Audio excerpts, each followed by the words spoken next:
Hello everyone, ICT virtual classes में मैं योगेश केलनी आपका स्वागत करता हूं। तो जैसा कि आप जानते हैं, हम लोग पढ़ रहे थे basically capacitor through a medium, और उसी पर हम आगे आज चर्चा करेंगे। उसी पर हम एक डेरिवेशन करेंगे। तो हम लिखेंगे कैपेसिटेंस ऑफ अ कैपेसिटर, या मैं बोलूं parallel plate capacitor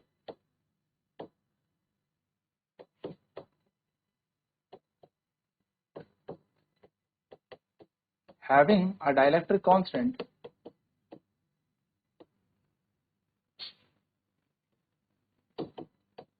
having a dielectric slab of dielectric constant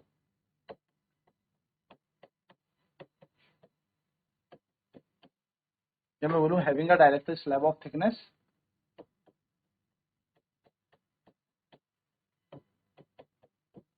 T in between the plates।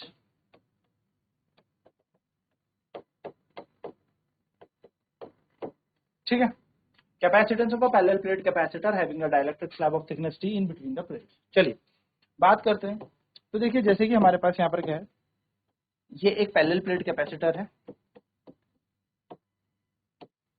एक काम करते हैं, इसको ना नई पेज में बनाते हैं, आपको अच्छे से आइडिया आ जाए। ये एक पॉजिटिव प्लेट है कैपेसिटर की, और ये एक नेगेटिव प्लेट है कैपेसिटर की, और इसके बीच में मैंने एक स्लैब लगा दी। ये ऐसे, इसकी थिकनेस कितनी है? इसकी थिकनेस है टी। इसका डाइलेक्ट्रिक कांस्टेंट के है,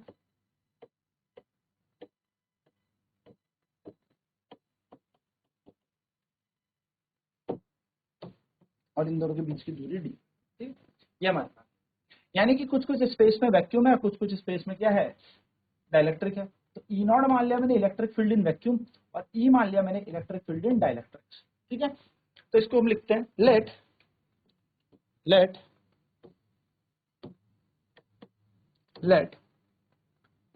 अ dielectric slab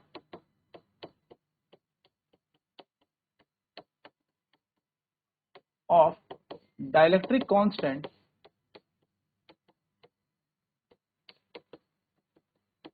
K and thickness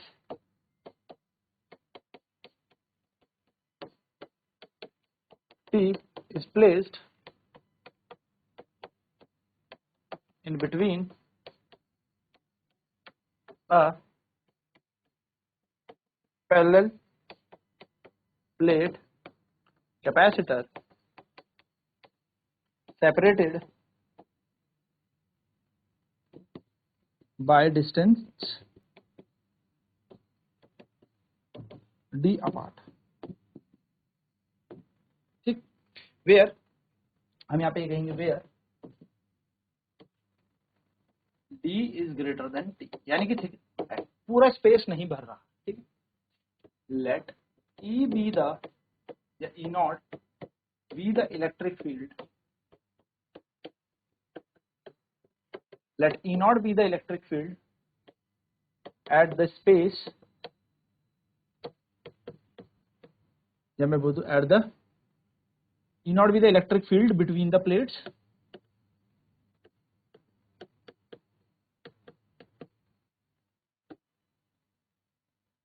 at a distance। देखो वैक्यूम में है ना, तो कितने डिस्टेंस पे होगी ये, सिर्फ हवा हवा में ही तो है, तो d माइनस टी, यानी कि d माइनस टी डिस्टेंस पे है E naught electric field, and E be the electric field between, या मैं बोलूं E be the electric field at the dielectric। ठीक है, at distance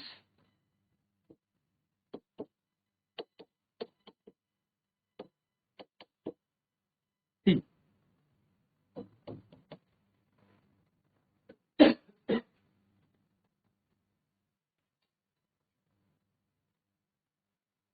ठीक है ना, तो ये हमारा इलेक्ट्रिक फील्ड बन गया। अब हम जानते हैं, क्योंकि प्लेट लगी है तो प्लेट के कारण इलेक्ट्रिक फील्ड भी होगा यहाँ पर।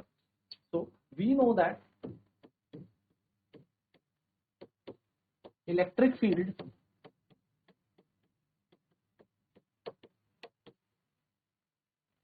Electric field at D minus T distance, यानी कि बोले electric field in vacuum oblique air is given by electric field in air is given by E not is equals to, हम सभी जानते हैं सिग्मा अपॉन एप्सिलॉन नॉट हो जाएगा। And sigma की वैल्यू क्या होती है, क्यू अपॉन में ए होती है, राइट। सिग्मा क्या है, सरफेस चार्ज डेंसिटी, वेयर, मैं यहाँ पे लिख देता हूँ, where sigma is the surface charge density, where sigma is surface charge density. Sigma क्या है, सरफेस चार्ज डेंसिटी है। सिग्मा की वैल्यू होती है charge per unit A. Net capacitance है, यानी कि कुल धारिता है। वी डैश हमारा नेट वोल्टेज है या नेट इलेक्ट्रिक पोटेंशियल है।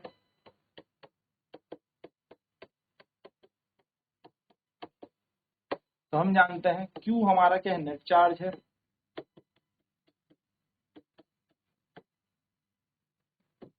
तो Q is equals to C V formula होगा। Q की जगह Q, C की जगह C और V डैश की जगह पूरा फॉर्मूला लगाते हैं, Q upon A epsilon naught D minus T plus Q upon K A epsilon not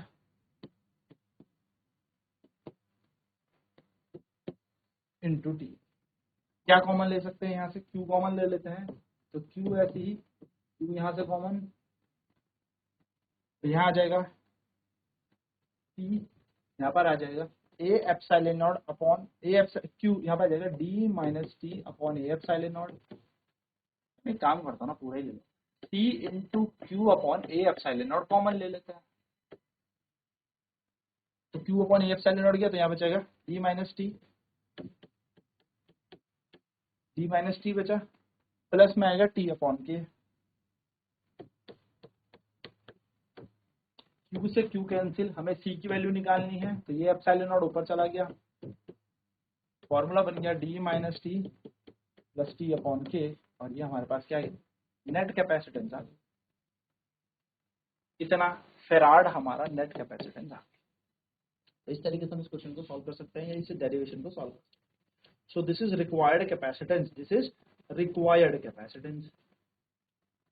so हमें निकालना है capacitance of a parallel plate capacitor having a dielectric slab of thickness T in between the plates. यानी कि हमारे पास दो parallel plate capacitor हैं जिनके बीच में हमने डाइलेक्ट्रिक कांस्टेंट के रख दिया या डाइलेक्ट्रिक स्लैब के रख दिया, जिसकी थिकनेस टी है, और इन दोनों कैपेसिटर या दोनों प्लेट्स के बीच का डिस्टेंस डी है।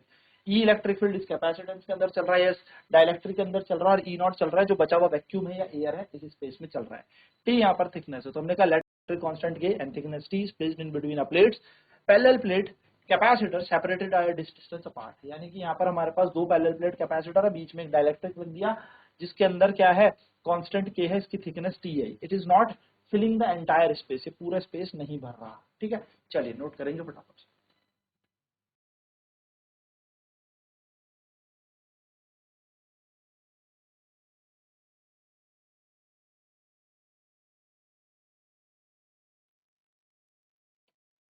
So where D is greater than T, now E naught with the electric field between the plates, distance D minus T, and E with the electric field at a distance T.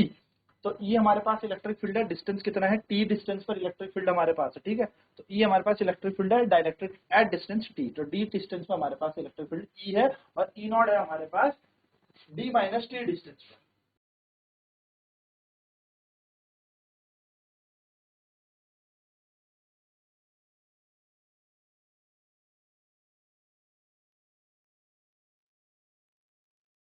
तो हम जानते हैं electric field in air में electric field E equal to sigma upon epsilon not होगा। E not हमने air में माना था।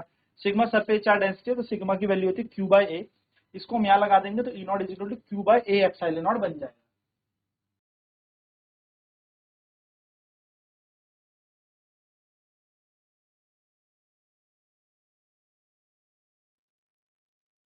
तो जैसे हमने इसे अब इक्वेशन में रखा है, ई नॉट की वैल्यू आ गई Q upon A epsilon not. ना इलेक्ट्रिक फील्ड है डाइलेक्ट्रिक स्लैब अगर हम निकाल लें तो ई की वैल्यू ई नॉट अपॉन के हो जाएगी। डाइलेक्ट्रिक स्लैब लगाने के बाद क्या होता है ना, इलेक्ट्रिक फील्ड कम हो जाता है, रिड्यूस होता है 1 बाय के टाइम्स ऑफ द एयर। ई बराबर ई नॉट अपॉन के, ई नॉट की वैल्यू है सिग्मा अपॉन एप्सिलॉन नॉट और के की जगह के, तो इलेक्ट्रिक फील्ड की वैल्यू हमें पता मिल जाएगी, सिग्मा की वैल्यू Q बाय ए होती है, के की जगह के, एप्सिलॉन नॉट की जगह एप्सिलॉन नॉट। तो ई की वैल्यू मिल गई Q upon K A epsilon not, जिसको हमने इक्वेशन नंबर 2 मान लिया। तो यह है इलेक्ट्रिक फील्ड एट एयर, और ये हो गया हमारे पास इलेक्ट्रिक फील्ड एट मीडियम। ठीक है, तो ये इलेक्ट्रिक फील्ड कहाँ गया, एयर में आ गया हमारे पास, हवा में, और ये इलेक्ट्रिक फील्ड कहाँ गया हमारे पास, मीडियम में आ गया, यानी कि किसी मीडियम में इलेक्ट्रिक फील्ड हमें मिल गया। या कह सकता हूँ डाइलेक्ट्रिक स्लैब के अंदर हमें क्या मिल गया, इलेक्ट्रिक फील्ड मिल गया। तो दो इलेक्ट्रिक फील्ड हमारे पास है, ई नॉट और ई। ठीक है यार, चलिए नोट करेंगे।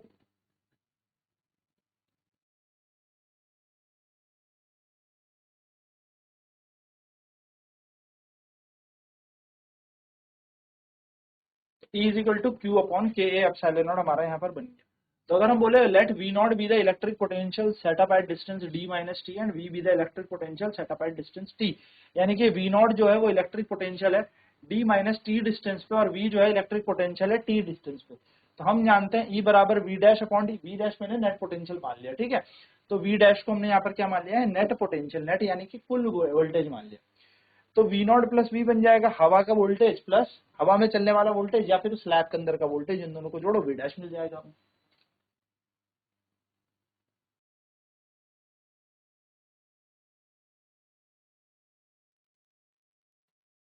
तो वी नॉट की वैल्यू आ जाएगी ई नॉट डी माइनस टी, क्योंकि ई का फॉर्मूला होता है वी अपॉन डी। ठीक है, और वी की वैल्यू आ जाएगी हमारे पास ई इंटू टी, यानी कि इलेक्ट्रिक फील्ड टी डिस्टेंस पे चल रहा है।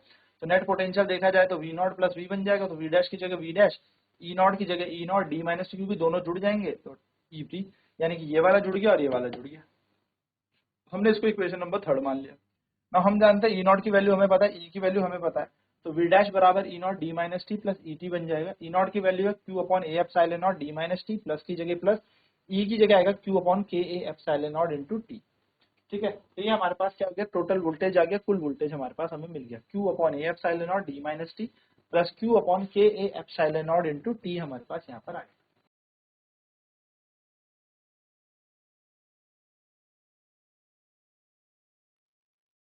इस वैल्यू को लगाया हमने, सी बराबर हमने नेट कैपेसिटेंस मान ली, V dash net electric potential है, क्यू बराबर हमारा नेट चार्ज है, तो Q is equal to C V dash हो जाएगा। नाउ क्यू की जगह क्यू, सी की जगह सी, वी डैश की value Q upon A epsilon D minus T plus Q upon K epsilon into T. हमने Q upon A epsilon naught common ले लिया, तो हमारे पास बचा क्यू बराबर C into Q upon A epsilon D minus T plus T upon K. तो Q से क्यू कैंसिल हो गया, सी की जगह सी, ए एप्सिलॉन नॉट ऊपर और ये पूरी वैल्यू नीचे आ जाएगी। तो सी इज इक्वल टू आ जाएगा ए epsilon not upon D minus T plus T upon के, इतना farad. So this is required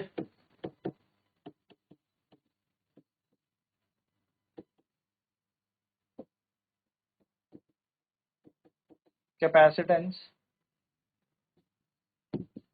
of a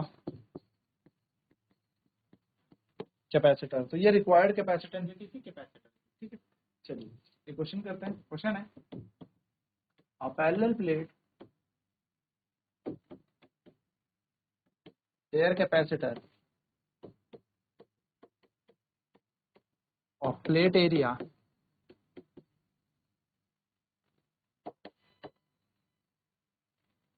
5 meter square have a dielectric slab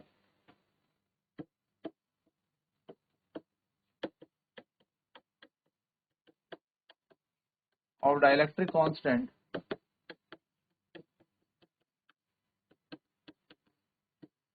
K equal to 2 of thickness 4 meter placed between the plates. If the plates are separated by a distance 10 meter, 8 meter, 8 meter, then find the capacitance of a capacitor.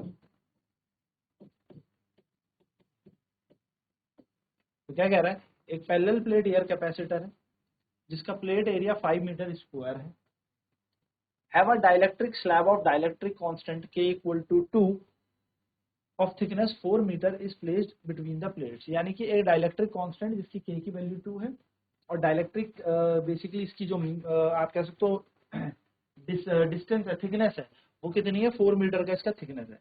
अगर जो plates हैं ये दोनों के दोनों 8 metre की दूरी से सेपरेट है तो हमें कैपेसिटेंस निकालनी है इस कैपेसिटर की, यानी कि हमें नेट कैपेसिटेंस निकालनी है इस कैपेसिटर की। तो क्या किया जाएगा, इसको करने के लिए हमारे पास एक सिंपल सा तरीका है कि हमें क्या करना है, एक डायग्राम बना देना है यहाँ।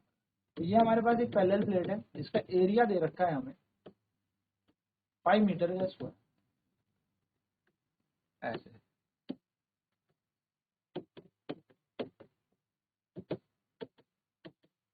ऐसे इसका भी एरिया कितना होगा 5 मीटर स्क्वायर। ये दोनों के दोनों 8 मीटर की दूरी से सेपरेटेड है और इसके बीच में एक स्लैब रख दिया है ए की वैल्यू 2 जिसकी थिकनेस है 4 मीटर, ऐसा रख दिया इसके बीच में। ठीक है, हमें क्या निकालनी है, नेट कैपेसिटेंस निकालनी है। नेट कैपेसिटेंस यानी कि हमें इसकी कैपेसिटेंस निकालनी है। तो वी हैव, हमें क्या क्या दिया हुआ है, हमें दे रखा है एरिया, ए हमें दे रखा है प्लेट का 5 मीटर स्क्वायर, हमें यहाँ पर डाइलेक्ट्रिक कांस्टेंट दे रखा है, क्या दे रखा है, डाई इलेक्ट्रिक कांस्टेंट, के की वैल्यू दे रखी है हमें 2, हमें यहाँ पर स्लैब की क्या दे रखी, थिकनेस दे रखी, तो डाइलेक्ट्रिक की हमें थिकनेस दे रखी, स्लैब थिकनेस, स्लैब की हमें थिकनेस दे रखी, यानी कि टी की वैल्यू दे रखी है हमें कितनी 4 मीटर, और हमें यहाँ पर डिस्टेंस बिटवीन द प्लेट दे रखा है, डिस्टेंस बिटवीन द प्लेट्स, यानी कि हमें डी दे रखा है, क्या दे रखा है, डी 8 मीटर, ये हमें सब कुछ दे रखा है। हम जानते हैं हमें निकालनी है कैपेसिटेंस, क्या निकालनी है, capacitance of the capacitor, capacitance of the capacitor, यानी कि हमें सी निकालना है। तो सी इज इक्वल टू फॉर्मूला होता है ए epsilon not upon D minus T plus T upon, ये हमारे पास फॉर्मूला है। सी ऐसे रहेगा, ए की वैल्यू है 5, एप्सिलॉन नॉट की वैल्यू होती है 8.85 into 10 to the power minus 12 upon में डी की वैल्यू है 8 माइनस 4 प्लस 4 अपॉन में 2। सिंपल फॉर्मूला, सिंपल तरीके से हम इसको सॉल्व कर लेते हैं। सी बराबर आ जाएगा 5 इंटू 8.85, पहले पूरा सॉल्व कर लेते हैं ना, 10 टू द पावर माइनस का 12 होल डिवाइडेड बाय 8 माइनस 4 होता है 4, ये इसको कैंसिल करेगा 2, तो 4 प्लस 2 यहाँ आ जाएगा। सी की वैल्यू बन गई 5 into 8.85 into 10 to the power minus 12 और 8 प्लस 2 6 बन जाएगा, है ना, 4 प्लस 2 6 बन जाएगा। तो चलिए इसे सॉल्व करते हैं, 8.85 इंटू 5 कर लेते हैं, 5 पंजे 25 का 5 कैरी 2, 8 पंज 40 हो तो 42, 4 40 और 4 होता है 44, तो 44.25, और 44.25 को हम 6 से डिवाइड करेंगे ना, क्योंकि नीचे बैठा है 6। हमें पता है सी बराबर आ गया 44.25 into 10 to the power minus का 12, नीचे बैठा है 6, 6 से भाग देते हैं, 6 से 42, 2 पॉइंट ऊपर चला जाएगा, 1 2 नहीं, 6 थी 18, 4 और 5 6 से 42, 3 पॉइंट लगा 0, 6 6 पंजे 30, हमारा आंसर आएगा capacitance density 7.375 into 10 to the power minus 12 farad, या हम इसको लिख सकते हैं 7.375 पीएफ, यानी कि पीको फराड। तो ये हमारा फाइनल इसका आंसर बन जाएगा। इस तरीके से हम इस क्वेश्चन को सॉल्व कर सकते हैं अगर हमें यहाँ पर फॉर्मूला पता। ठीक है, चलिए सिंपल सा क्वेश्चन था, सिंपल तरीके से सॉल्व।